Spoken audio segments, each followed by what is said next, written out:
Hello viewers, আসসালামু আলাইকুম।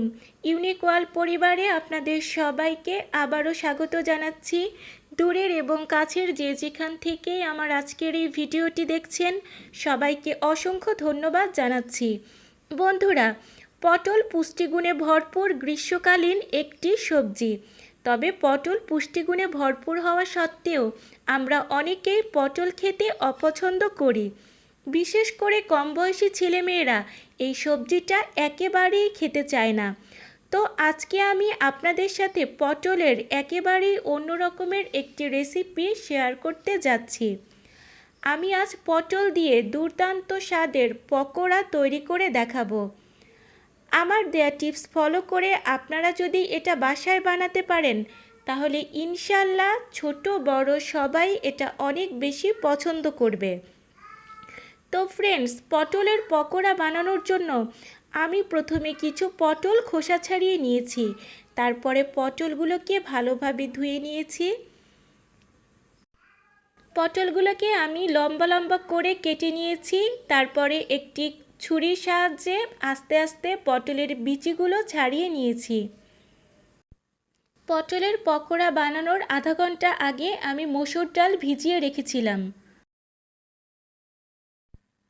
আমি এখন মসুর ডালগুলোকে ব্লেন্ডারে ব্লেন্ড করে নিয়েছি। এবার আমি পরিমাণ মতো কিছুটা শুকনো চালের গুঁড়ো দিয়ে দিচ্ছি। এবার আমি দিয়ে দিলাম হলুদের গুঁড়ো।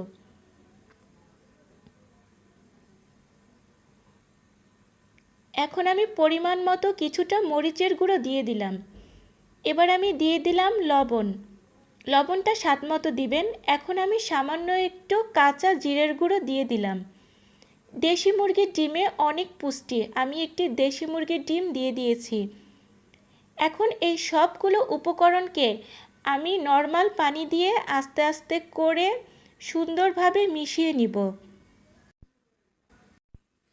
এই মিশ্রণটা তৈরি করার সময় অল্প অল্প পরিমাণে পানি দিতে হবে, কোনোভাবেই যেন পানিটা বেশি হয়ে না যায়। দেখুন, আমি যেভাবে অল্প অল্প পরিমাণে পানি নিয়ে বানাচ্ছি, ঠিক এইভাবেই আপনারা মিশ্রণটা তৈরি করে নেবেন।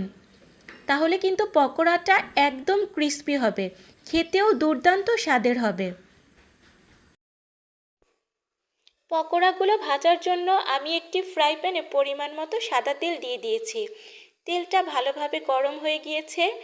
এখন আমি একে একে সবগুলো পটলের গায়ে বেটারটাকে ভালোভাবে মিশিয়ে দেব এবং একে একে পটলগুলোকে দিয়ে দেব।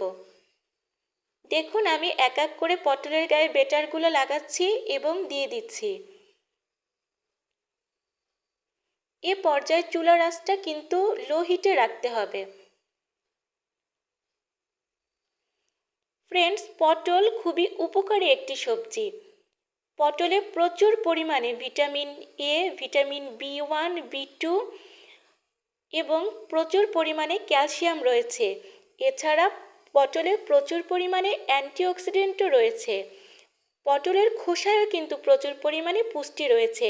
তাই পটলের পুষ্টিগুণ যেন খুব বেশি নষ্ট না হয়, সেজন্য খোসা ছাড়ানোর সময় কিছুটা সবুজ রেখে খোসা ছাড়াতে হবে। পটলের বিচিতেও কিন্তু অনেক পুষ্টি রয়েছে, কিন্তু ছোট বেবিরা আসলে পটলের বিচি খুব একটা খেতে পারে না, সেজন্য আমি বিচিগুলো ছাড়িয়ে নিয়েছি। আপনারা চাইলে পটলের বিচি সহই কিন্তু এই রেসিপিটা বানাতে পারেন।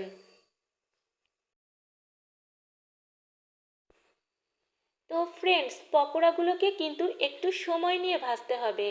দেখুন, আমি কিভাবে বারবার পকোড়াগুলোকে উল্টে পাল্টে দিচ্ছি। এতে করে পকোড়াগুলো খেতে খুবই ক্রিস্পি হবে।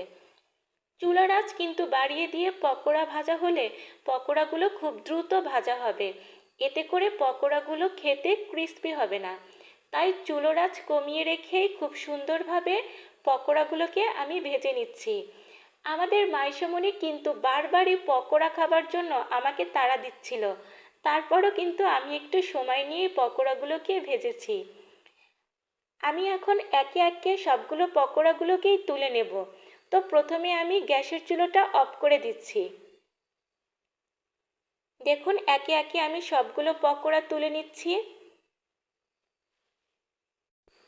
ফ্রেন্ডস, দেখুন পকোড়াগুলো দেখতে কতটা আকর্ষণীয় ও লোভনীয় হয়েছে। ভাত পোলাওয়ের সাথে এটা খেতে কিন্তু দুর্দান্ত হয়।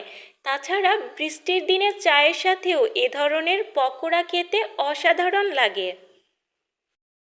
মাম্মি মাম্মি তোমার পকোড়া কথা হলো, খুব ঘ্রাণ বেড়াচ্ছে, তাড়াতাড়ি দাও আমি খাবো।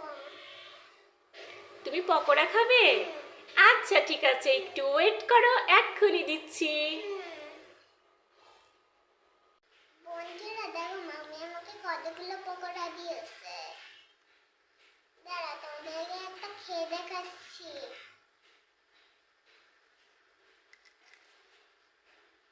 আজকে ভাই না।